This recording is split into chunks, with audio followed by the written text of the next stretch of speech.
নমস্কার, কেমন আছেন সবাই? আশা করছি ভালো আছেন। আমিও খুব ভালো আছি আর আমার সাধারণ জীবনযাপনে আপনাদের স্বাগত জানাই। আপনারা তো আগের ভিডিওতেই দেখেছেন যে আমরা এসেছি তারাপীঠ আর মায়ের পুজো করা হয়ে গেছে। তারপরে একটু খাওয়া দাওয়াও করে নিয়েছি। তারপরে মণ্ডলবাবু হোটেল রুমে ফেরার পথে একটু চিকেন নিয়ে নিয়েছে আর এই দিদি আমাদের চিকেন রান্না করে দেবেন। এখানে অনেক হোটেল পাওয়া যায়, যেখানে ছোটোখাটো হোটেল, যেখানে চিকেন মাটন এগুলো কিনে দিলে ওনারা রান্না করে দেন। কতটা পরিমাণ চিকেন বা মাটন সেই হিসাবে ওনারা পারিশ্রমিক নেন। তো এখানে এই দিদির হোটেল থেকেই রুটি নিয়ে নেব আর চিকেন তো রান্না করতে দেওয়াই হলো। আমরা চলে এসেছিলাম রুমে আর তারপর একটু ফ্রেশ হয়ে রেডি হয়ে বেরিয়ে পড়েছি। এখন বেরোবো একটু ঘুরতে, ওই মন্দিরের আশপাশ দিয়েই ঘুরবো, ওখানে মেলা হয়, তো সেই মেলা দোকানপাট এগুলোই দেখব। তো চলুন আমার সঙ্গে থাকুন আর দেখতে থাকুন। আর আমাদের মণ্ডলবাবুর অবস্থা দেখুন, যতবারই আমাদের সঙ্গে ছবি তুলতে যাই বা একটু ভিডিও করতে যাই ততবারই মণ্ডলবাবুর নিচু হতে হয়, কারণ আমরা তো অনেকটাই হাইটে শর্ট মণ্ডলবাবুর থেকে। তো চলুন, মেলায় চলে এসেছি আর প্রচুর দোকান, জানেন, প্রচুর, বেশ ভালো লাগছে। জানেন, এই সময়টা মনে হচ্ছে এখানেই থমকে গেলে ভালো হতো, এত ভালো লাগছে চারিদিকটা। আমি এই ভিডিও এডিট করছি আর শুধু ভাবছি, ইস, দিনগুলো কি তাড়াতাড়ি কেটে গেল।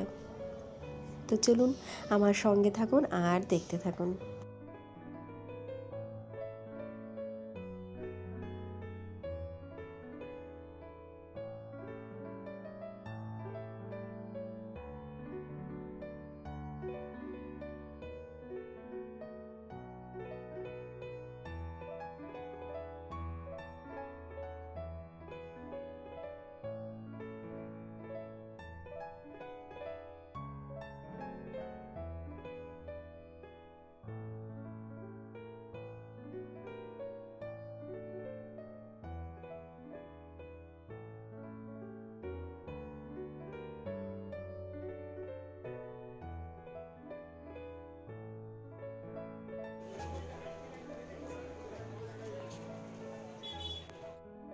মেলা ঘুরতে ঘুরতে পৌঁছে গেছি তারাপীঠ মহাশ্মশানে। তো আমার তো মানে শ্মশান শুনেই কেমন একটা ভয় লাগছে। ভাবছিলাম যাব না, তো মণ্ডল বললো না, যেতে হয়। তো চলো, এও যেতে চাইছিল না, তো আমি বলাতে যে চল তাহলে ঘুরে আসি, তো বাবা যখন বলছে গেলাম। বেশ ভালো লাগলো, জানেন, মানে প্রথমে যে ভয়টা কাজ করছিল, তারপরে ওখানে যাওয়ার পর ভয় লাগছিল না, বেশ ভালো সময় কাটাচ্ছিলাম, জানেন। তারপরে গান হচ্ছিল, একটু গান শুনলাম।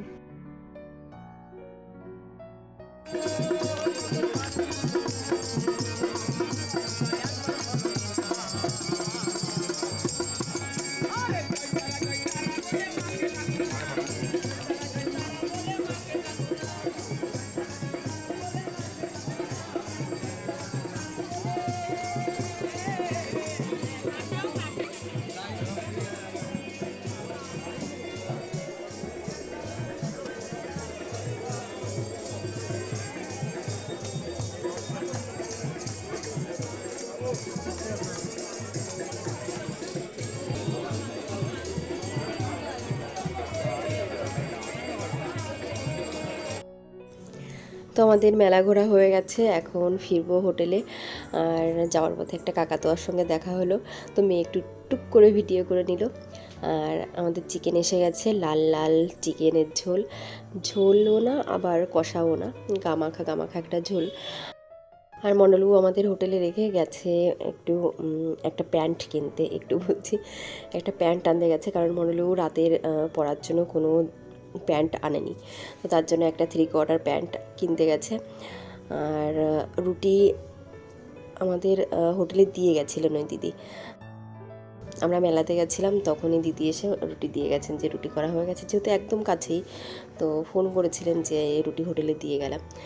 তো আমরা রুটি নিয়ে নিয়েছি হোটেল থেকেই। আর খাবারটা কি বলবো, অতটা টেস্টি ছিল না, চিকেনটা একটু তিতকুটে লাগছিলো, কোনো একটা হলুদ বা কিছু একটা বেশি হয়ে গেছে তার জন্য। আর চিকেনটা ভালো করে ধয়নি, চিকেনটার মধ্যে বেশ কিছুটা পশম ছিল। যাই হোক, বাইরের রান্না এমনই হয়, ওরা তো আর অত বাড়ির মতো পরিপাটি করে ধুয়ে দেবে না। ঠিক আছে, সব কিছু মিলিয়ে ঠিকঠাকই। তো মণ্ডলবাবুকে আমি জিজ্ঞাসা করছিলাম যে কেমন হয়েছে, তো মণ্ডলবাবু বলছে ঠিক আছে। তো যাই হোক, আজকে আমার এই ভিডিওটি এই পর্যন্তই। আবার দেখা হবে পরের ভিডিওতে। সকলে ভালো থাকবেন, সুস্থ থাকবেন, সাবধানে থাকবেন। ধন্যবাদ।